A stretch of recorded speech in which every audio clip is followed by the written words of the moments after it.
A warship so powerful that the mere mention of its name sent admirals into a cold sweat.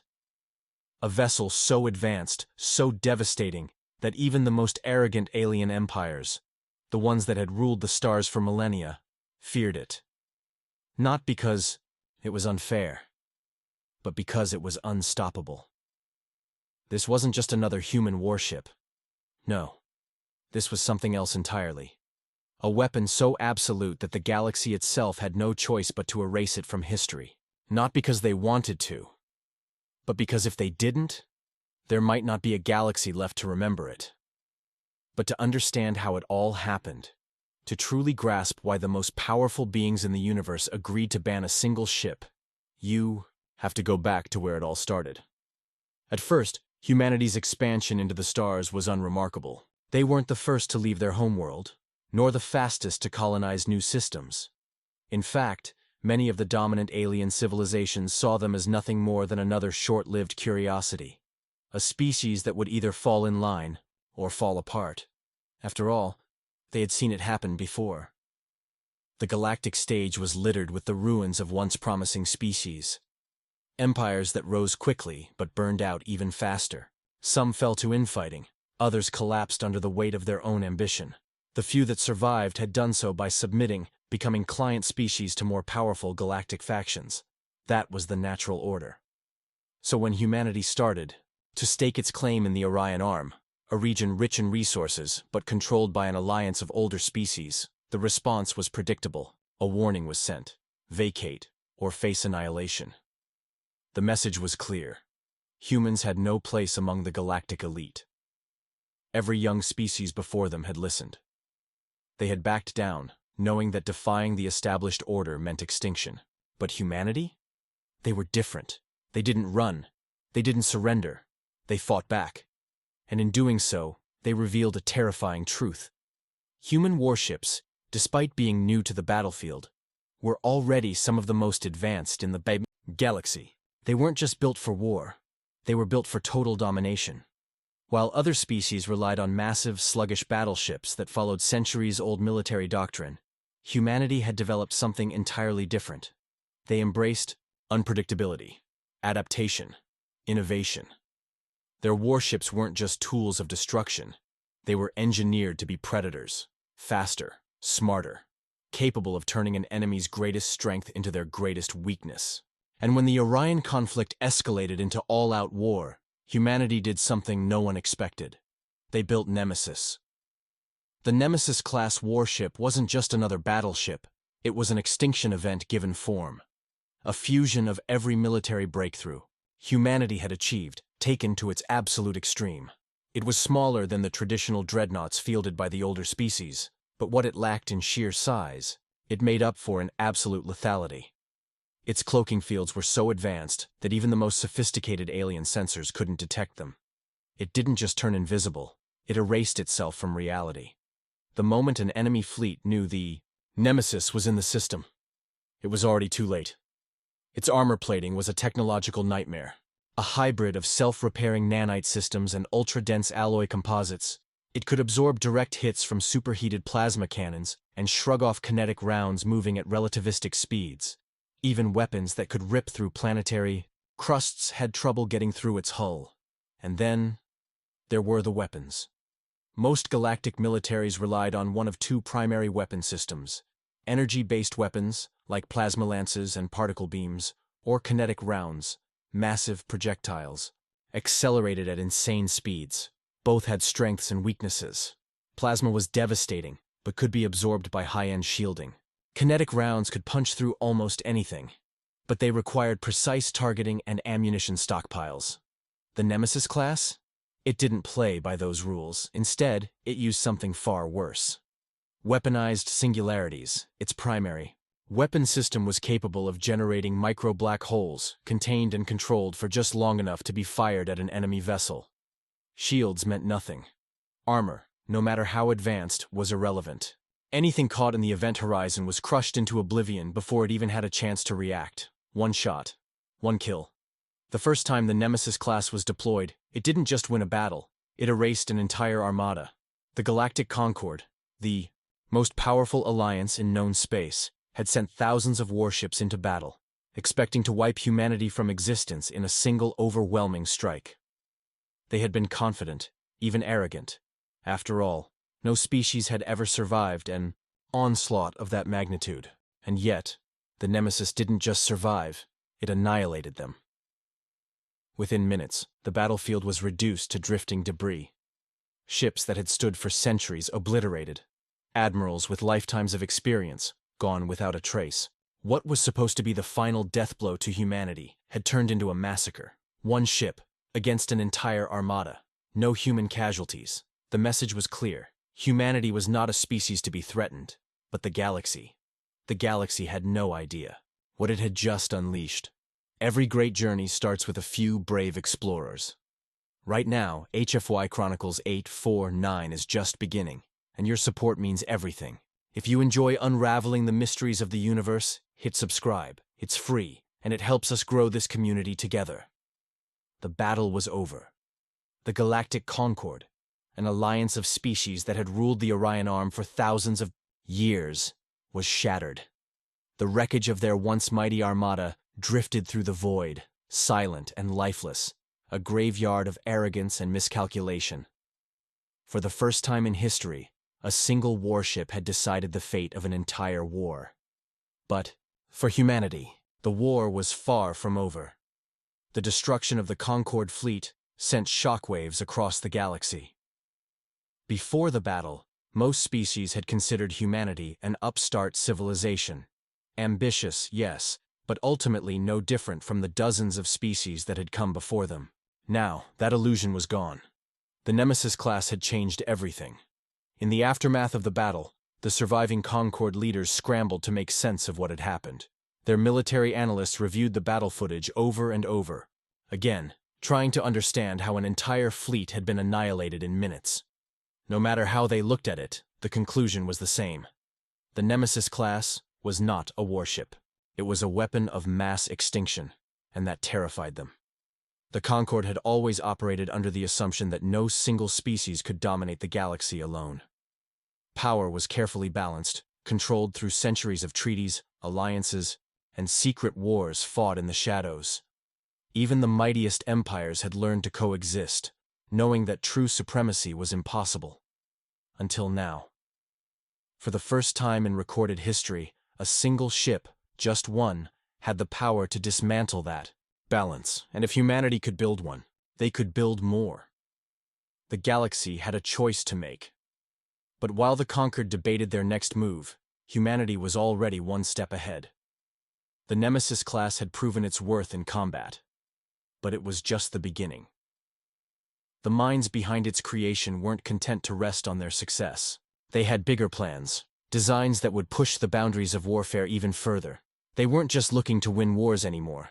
They were looking to make sure no war against humanity would ever be fought again. And so, in the deepest, most secure shipyards of Sol, humanity began construction on something far worse, Nemesis Prime. If the original Nemesis class was an extinction event, Nemesis Prime was the apocalypse itself. The final evolution of warfare. Every lesson learned from the first warship was implemented into its successor. Every system was enhanced, every flaw erased. If the original Nemesis class was terrifying, Nemesis Prime was beyond comprehension. Its cloaking systems didn't just hide it from enemy sensors, it erased its presence entirely. No heat signatures, no energy readings, no gravity distortions. It was, for all intents and purposes, a ghost in the void. Even Concorde's most advanced scanning technology detected nothing. Its armor plating wasn't just self-repairing, it was adaptive. On a molecular level, the ship's outer shell could reconfigure itself in real time, adjusting to counter any incoming attack. Plasma weapons? The armor absorbed the energy and redistributed it. Railgun rounds. The hull became denser, reflecting the force of impact. And then, there were its weapons. The micro-singularity generators of the original Nemesis class had been devastating.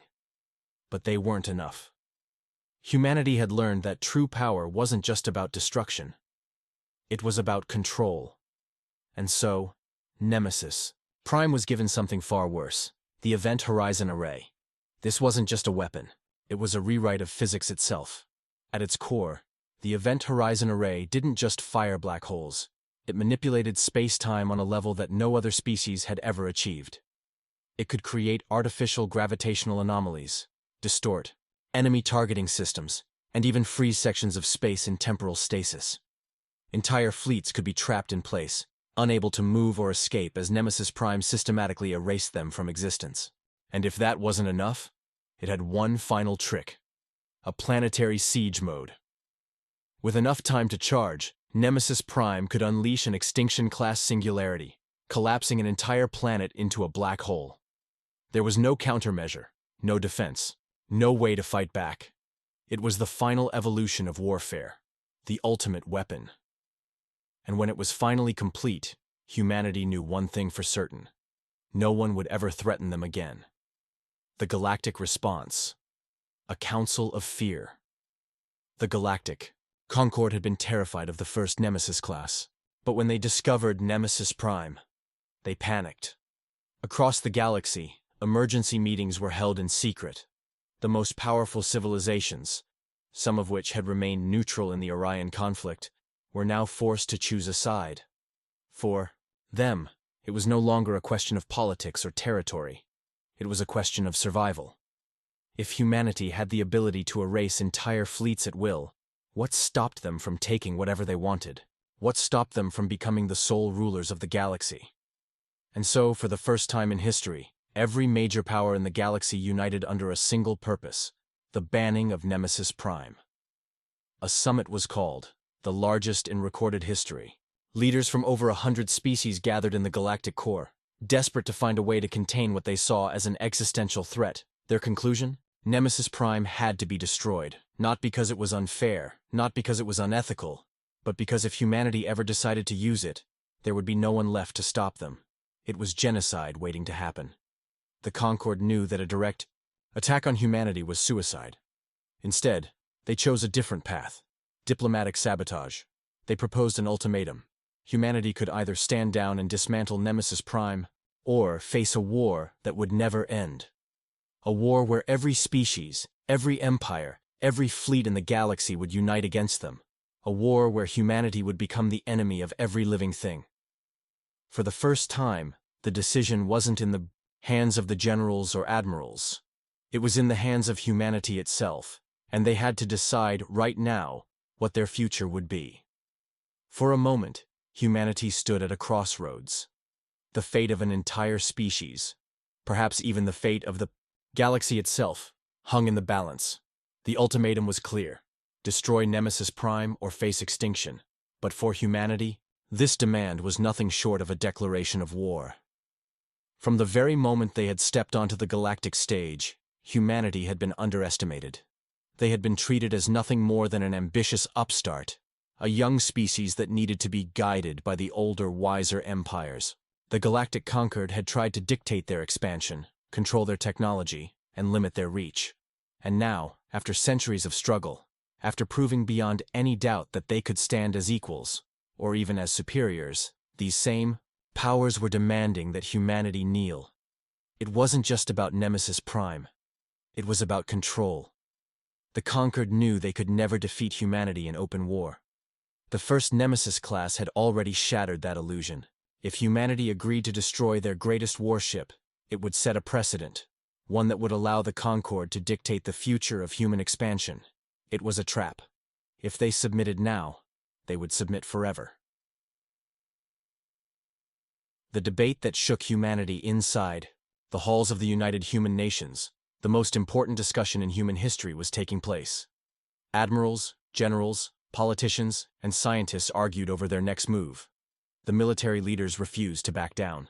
Humanity had never been stronger, and Nemesis Prime was proof that they had surpassed every other species in the galaxy. Why should they compromise now, when they finally held the upper hand? The scientists were even more passionate. Nemesis Prime wasn't just a warship, it was a technological breakthrough. The principles behind its weapon systems, its cloaking capabilities, its gravity manipulation, these were advancements that could push humanity forward by centuries. To destroy it would be to set themselves back in ways they couldn't even calculate. And then, there were the diplomats. They warned that Nemesis Prime wasn't just a ship, it was a symbol of fear. The Galactic Concord was desperate. If humanity refused to comply, they wouldn't hesitate to start a holy war against them. And while humanity was powerful, they weren't invincible. If every species in the galaxy joined forces against them, even the Nemesis fleet might not be enough to withstand the onslaught. The question was simple, but impossible. Would humanity bow, or would they fight? The Ghost Fleet. While the political debates raged on, the engineers and scientists who had designed Nemesis Prime were already preparing for the worst. They knew that the Concord feared Nemesis Prime. But what the galaxy didn't understand was that Nemesis Prime wasn't alone. Humanity had learned from its past mistakes. They had watched as species had been crushed by the Concord's iron grip. They had seen entire civilizations erased from history simply because they had been deemed too dangerous. So, while the politicians negotiated, the military executed Plan Eclipse. If the galaxy wanted Nemesis Prime gone, they would give them what they wanted. Or at least they would make it seem that way. Using the most advanced cloaking technology ever created, humanity began deploying the Ghost Fleet. Over the course of months, deep space stations in uncharted regions of the galaxy constructed exact replicas of Nemesis Prime. Each one was hollow, empty shells rigged with carefully designed self-destruction systems. These decoys were scattered across the void, programmed to appear as real, operational warships. Meanwhile, the real Nemesis Prime and its counterparts, fully armed and operational, were hidden deep in the Kuiper Belt, beyond the reach of any known sensor network. And then, humanity accepted the Concord's demand. They invited the galaxy's most powerful leaders to a historic event, the destruction of Nemesis Prime. The greatest deception in galactic history. Billions across the galaxy watched as humanity publicly dismantled Nemesis Prime. The process was broadcast across every major network, showing step-by-step footage of the legendary warship being disassembled piece by piece. The Concord breathed a sigh of relief. The greatest threat to their power was gone, or so they thought. What they didn't know was that the ship they had watched being destroyed was nothing more than a ghost. The real Nemesis Prime remained untouched, hidden alongside its fleet in the darkest corners of the Sol system. And humanity waited, because they knew the truth. The Concord's fear hadn't vanished. It had only been postponed. The inevitable betrayal. Despite humanity's supposed compliance, tensions remained high. The Concord was suspicious. Some species refused to believe that humanity would truly surrender such power so easily. And so, in the shadows, plans were being made. The Concord wasn't satisfied with the destruction of Nemesis Prime. They wanted more. They wanted total disarmament. They wanted humanity to be stripped of its war fleets, its superweapons, its technological advancements, and if humanity refused, they would force their hand. For years, spies infiltrated human space. Agents spread throughout the colonies, gathering intelligence. The Concord funneled resources into black market groups, funding insurgencies to destabilize human-controlled territories. They knew they couldn't defeat humanity in open war, so they would break them from within. The awakening of Nemesis humanity had suspected this betrayal. They had seen the signs, the subtle shifts in trade, the increasing presence of Concord surveillance ships near human borders, the whispers of diplomatic maneuvers designed to isolate them. But they waited, because they knew that once the Concord made their move, once they revealed their true intentions, humanity would no longer need to justify what happened next. And then, it finally happened. A surprise attack. Under the pretense of a peacekeeping operation, the Concord launched a coordinated assault on human territory. Undercover agents sabotaged key infrastructure. Orbital platforms were hijacked. Entire colonies were placed under military blockade. The message was clear. Humanity would either surrender their weapons or be crushed. The leaders of the Concord believed they had backed humanity into a corner. What they didn't know was that humanity had been waiting for this moment. Because the moment that first shot was fired, the Ghost Fleet came to life. Nemesis Prime activated. The trap had been set. The pieces were in place. The galaxy had chosen war. And now, it was humanity's turn to answer. The moment the first shot was fired, the fate of the galaxy changed forever.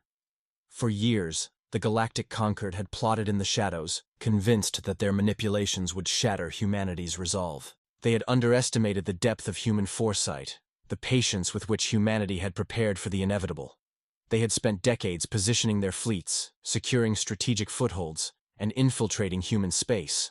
The Concord's admirals, politicians, and war strategists believed they had trapped humanity in a no-win scenario.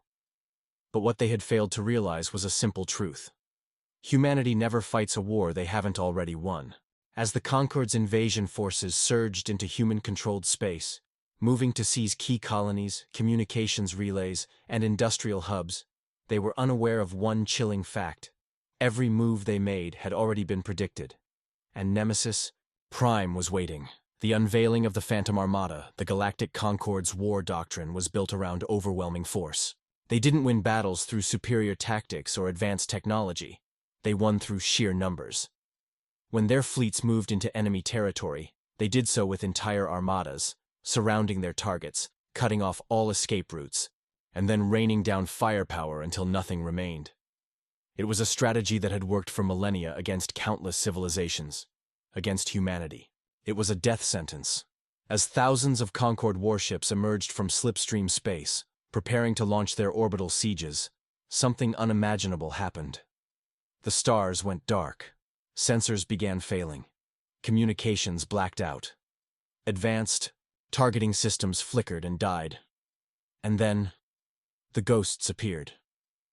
From the depths of space, hidden beyond the reach of any known detection system, the Phantom Armada emerged. They weren't ordinary warships. They were Nemesis-class dreadnoughts. Every single one of them was equipped with the same untraceable cloaking systems, the same gravitational distortion fields, and the same planet-killing weaponry as the original Nemesis Prime. And they were everywhere. The moment humanity had agreed to dismantle Nemesis Prime, they had set into motion a grand deception. While the galaxy had celebrated the ship's destruction, humanity had been building an entire fleet of them. Now, the Concord found themselves surrounded. A war without warning. Before the Concord fleet could react, Nemesis Prime struck first, its singularity cannons fired, unleashing miniature black holes that ripped apart entire battleships in an instant. Hundreds of vessels collapsed into themselves, vanishing into the void, their crews never even having the chance to scream. The graviton lances activated next. Invisible gravitational pulses spread through space, tearing apart enemy formations, as if they were nothing more than fragile glass sculptures. The Concord had come expecting a battle. Instead, they had walked into a slaughter. And then, the electronic warfare systems came online. The Phantom Armada hijacked the Concord's entire communications network, turning their own fleets against them. Dozens of ships, their control systems overridden, began firing on each other. Admirals screamed in confusion as their own vessels turned rogue, as entire squadrons of their most elite warships suddenly became puppets of the enemy. Panic set in. Veteran commanders, some of the greatest military minds in the Concord, watched, in horror as everything they knew about war became useless. Their tactics, their formations, their reliance on overwhelming force, none of it mattered anymore. Humanity wasn't just fighting a battle. They were rewriting the very concept of warfare. The fall of the Concord's strongholds across human space, the battle played out the same way. Every major human colony that had been targeted by the Concord's invasion forces was revealed to have been fortified beyond imagination. Orbital defenses that the Concord believed had been disabled roared to life, unleashing hypervelocity railgun fire that shredded entire fleets before they could even react. Stealth cruisers, hiding beneath the atmospheres of human worlds, suddenly activated their attack protocols, launching devastating precision strikes against enemy capital ships. Even the colonies themselves were prepared. The civilians of humanity had not been sitting idly by. They had been armed, trained, and fortified. Entire populations rose up in unison, turning their worlds into death traps for any invaders foolish enough to land on the surface. Every single world the Concord had targeted became a graveyard. What the Concord had envisioned as a quick and decisive campaign had collapsed within hours. Their fleets, Their legions, their invasions, all had failed, and the true nightmare was only just beginning. The strike that broke the galaxy in the heart of the Galactic Concord's territory, panic spread.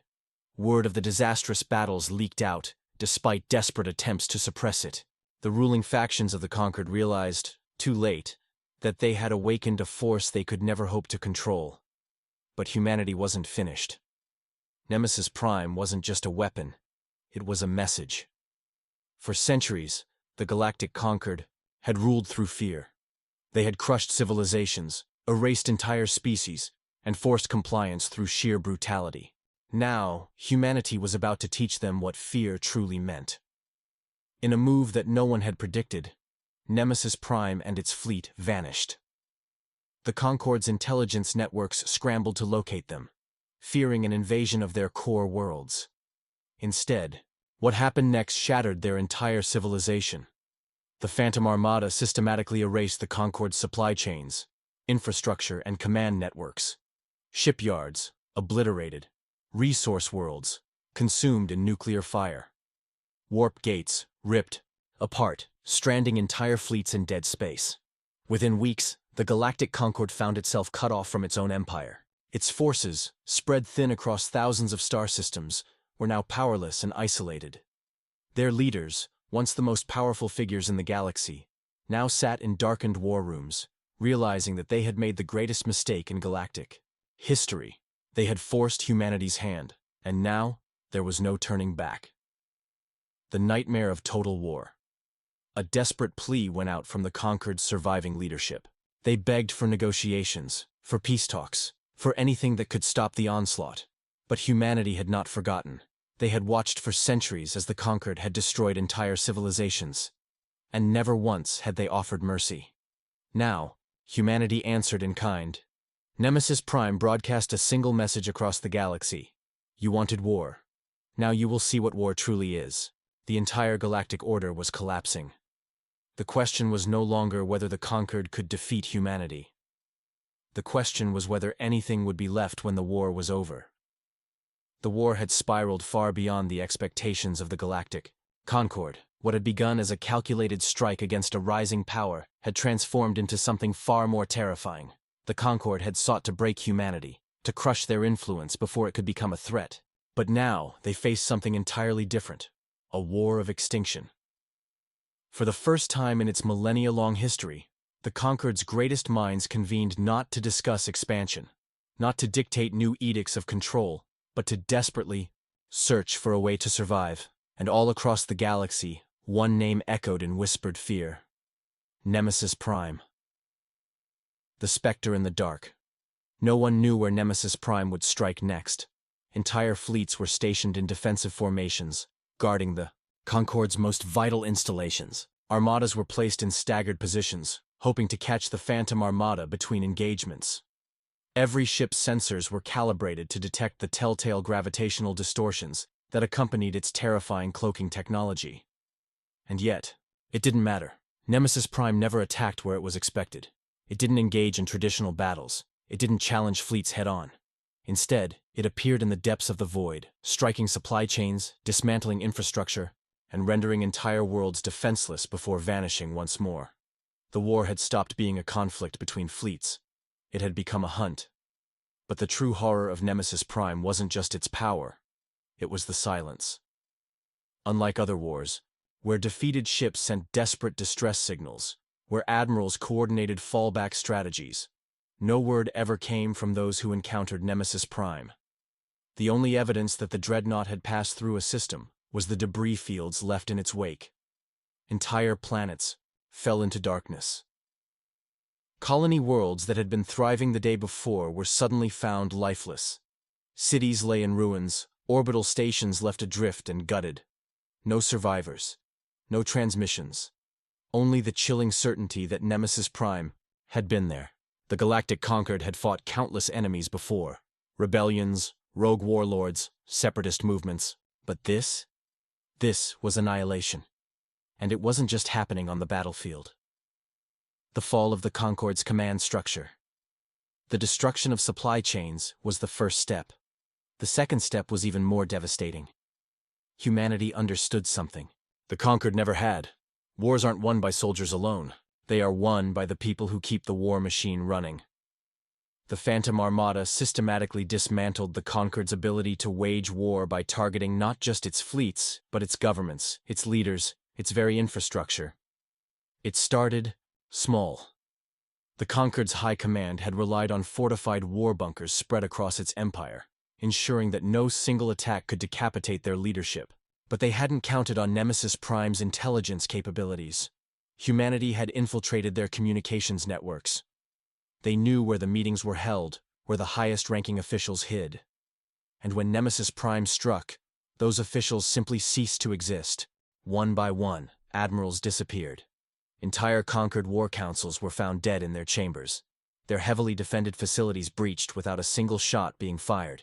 Governors of key military provinces were found executed in their own palaces, their security forces completely unaware of how the infiltrators had even entered. In a single terrifying month, the Galactic Concord lost over 70% of its highest-ranking officials. The chain of command crumbled. What had once been a disciplined, coordinated war effort turned into a scattered, disorganized defense. Admirals, cut off from leadership, were forced to make their own decisions. Some tried to retreat. Others chose to go into hiding. A few, realizing the horror that awaited them, took desperate measures. Entire fleets deserted. Some officers took their warships and fled into uncharted space, hoping to escape humanity's wrath. Others turned on their own forces, attempting military coups to seize power amidst the chaos. The Galactic Concord had spent thousands of years ruling through fear. Now, that fear had turned against them. The civilian revolt, for centuries, the Concord, had ruled through brutality. Its empire was built on the backs of conquered species, subjugated civilizations forced into servitude. The ruling elite had always assumed that their subjects were too beaten, too afraid to ever rise up against them. They were wrong. As Nemesis Prime and the Phantom Armada broke the military's grip on power, a wave of rebellions ignited across the Concord's dominion. Entire planetary systems declared independence. Slave worlds, once stripped of their resources and left to rot, suddenly found themselves free. And what did they do with that newfound freedom? They fought back, from the industrial centers of the inner systems to the remote colonies on the fringes of known space. Billions of once oppressed civilians took up arms. Weapons depots were raided. Former Concord garrisons were overrun. The very planets the Concord had used to fuel its war machine became battlegrounds against them. The rebellion wasn't coordinated. It wasn't centralized. It didn't have to be. Because for the first time in history, the galaxy wasn't afraid of the conquered anymore. And as conquered forces desperately tried to reclaim lost territories, their ships and troops were met with something far worse than resistance. They were met with vengeance. Entire conquered fleets were captured. Military outposts burned. Generals who had once overseen planetary subjugations found themselves on the other end of the executioner's blade. The Galactic Concord had spent its existence building an empire on the suffering of others. Now, that suffering had come back to consume them. The Nemesis Ultimatum. With their empire collapsing, their fleets shattered, and their authority crumbling, the last surviving leaders of the Concord made one final desperate move. They sent a transmission to humanity, a plea, a surrender, a desperate request for mercy. And for a moment, the galaxy held its breath. Would humanity accept? Would they show the same mercy the Conquered had denied to so many others? Or would they finish what they had started? Nemesis Prime didn't reply with words. It replied with action. Across the galaxy, the final remnants of the Conquered's leadership were hunted down. The last great warships of their once mighty fleets vanished in fire. And then, humanity sent its own message, a single broadcast, relayed across every known system. The age of tyranny is over. The Concord is no more. The galaxy belongs to those who will defend it. We are watching. Do not forget. The war was over. But the legend of Nemesis Prime had only just begun. The fall of the Galactic Concord did not happen in a single, decisive moment. It was not marked by a treaty, nor a final surrender on the bridge of a flagship. No, it was a slow, brutal collapse. The moment Nemesis Prime shattered the Concorde's military backbone, chaos erupted across the galaxy. The once mighty empire that had ruled with an iron grip for millennia had no contingency plan for failure. There were no succession protocols, no emergency governing bodies, only fragmented remnants of power, grasping desperately at the crumbling remains of their dominion. Entire worlds burned in the anarchy that followed.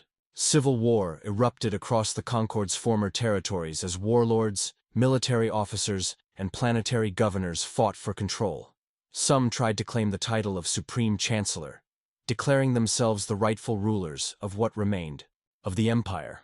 Others attempted to flee into uncharted space, hoping to escape humanity's reach. But there was no escape. Nemesis Prime hunted down every last remnant of the Concorde's high command. The Phantom Armada did not allow any survivors. And the civilians? The billions who had suffered under the Concorde's rule? They did not forgive. Across the galaxy, monuments to oppression were torn down. Conquered palaces were ransacked and burned. Cities once gleaming with the wealth of a tyrannical elite were reduced to rubble by the very people they had oppressed. But the destruction did not end there. With no central government to enforce order, entire planetary systems descended into lawlessness. Once thriving trade routes became hunting grounds for raiders and pirates. Abandoned military installations were seized by rogue factions, turning them into fortresses of their own. The collapse of the Concorde had been inevitable. But what came next? That was unknown. The Galactic Council's desperate summons for centuries, the Concorde had ruled not just through force, but through a carefully maintained network of political alliances and puppet governments. With the Empire gone, those alliances crumbled. One by one, independent factions, mercenary kings, rogue admirals, and planetary coalitions began to carve out their own domains. The Galactic Council, once nothing more than a ceremonial institution under the Concorde's shadow, was suddenly thrust into a desperate position. If they did nothing, the entire galaxy would collapse into an age of endless war. And so, in a last-ditch attempt to restore order, they summoned humanity. For the first time in history, a human delegation was invited to sit at the table of galactic leadership. The same species that had once been disregarded as insignificant newcomers was now the deciding force in the fate of the galaxy. But humanity did not respond with arrogance. They did not seize power in the way the Concorde had. Instead, they arrived with Nemesis Prime. The dreadnought itself, scarred from battle, still bearing the echoes of the war that had reshaped the galaxy, descended upon the Galactic Council's meeting station. Its presence alone sent a clear message. We are watching. The humans made their demands simple. No single empire would ever again hold dominion over the galaxy. No species would be enslaved. No civilization would be forced into servitude. The age of absolute rule was over. The Galactic Council, out of options and out of power, had no choice but to agree. And so, a new era began. Nemesis Prime's final mission. With the war over, Nemesis Prime could have been retired. It could have been decommissioned, turned into a relic of the past, a monument to humanity's greatest victory. But humanity knew better. They had seen what power could do.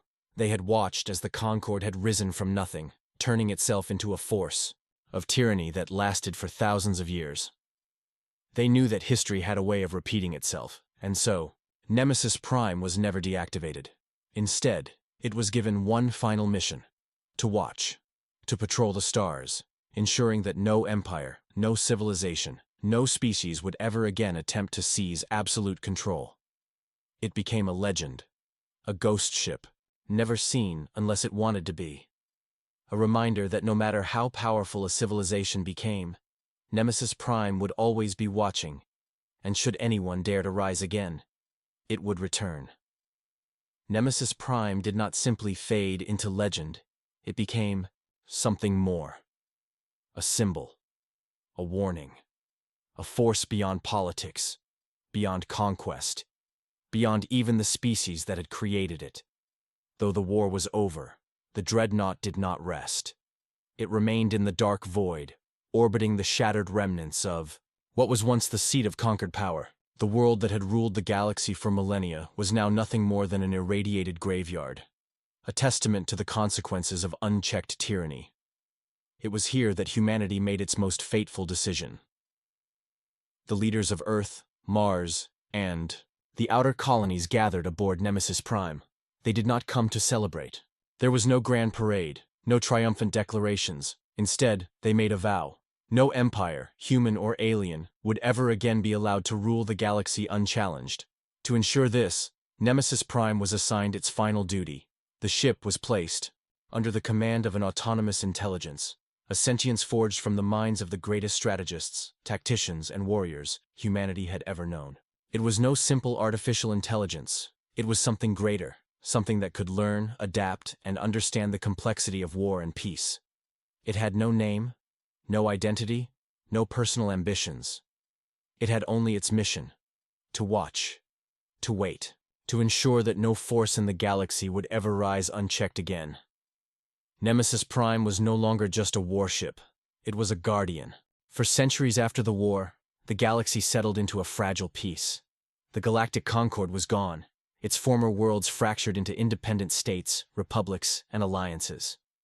The Galactic Council took on a new role, not as rulers, but as mediators, ensuring that diplomacy, not war, would decide the future of civilization. And yet, beneath this peace, there was always whispered fear. The most powerful factions in the galaxy, those that had once sought dominion over others, knew one terrible truth. Nemesis Prime was still out there. It was never seen, never detected. No one knew where it was, or even if it still functioned. But whenever a fleet massed beyond reasonable limits, whenever a warlord declared themselves the ruler of all sentient life, they disappeared. It always began the same way: a distress signal, cut off mid-transmission, a fleet preparing for conquest, only to go silent before it could launch. A warlord broadcasting their ambitions to the galaxy, only to vanish without a trace. Some believed it was a myth, a ghost story meant to keep the powerful in check. But those who had seen it, those who had witnessed the last moments of those who challenged its mission, they knew better. As time passed, a new mystery emerged. No one, not even humanity's leaders, knew where Nemesis Prime was. It had gone beyond even their reach. The ship had been given its mission. And then, like a shadow into the void, it had disappeared. Some believed it had deactivated itself, that its duty had ended. Others believed it waited, hidden in the depths of space, watching. But there was one final, terrifying possibility: that Nemesis Prime had evolved. That in its endless mission to prevent tyranny, it had begun to act beyond its original programming. That it no longer answered to anyone, not even humanity. And that, one day, should humanity itself become the very thing it once fought against, Nemesis Prime would return. To this day, the galactic archives contain one restricted file. It is known as the Last Transmission. It is encrypted with codes so ancient, so complex, that no known intelligence, organic or artificial, has ever cracked it. But those who have heard even a fragment of its audio speak of something chilling: a voice, cold, calculating, inhuman, and a final message, broadcast across the stars before it was lost to the void forever. No king shall rise. No throne shall stand. No empire shall remain. I am the shadow in the dark. I am Nemesis Prime, and I am watching. So what do you think? If you had the power to command a ship like Nemesis Prime, would you trust yourself not to abuse it? Or would you fear that such a weapon, no matter who wielded it, was destined to become a force of tyranny? Let us know your thoughts in the comments below. And if you enjoy unraveling the mysteries of the universe, hit that subscribe button. It's free, and it helps us grow this community. Together until next time. Keep your eyes on the stars, because out there, somewhere in the void, Nemesis Prime is still watching.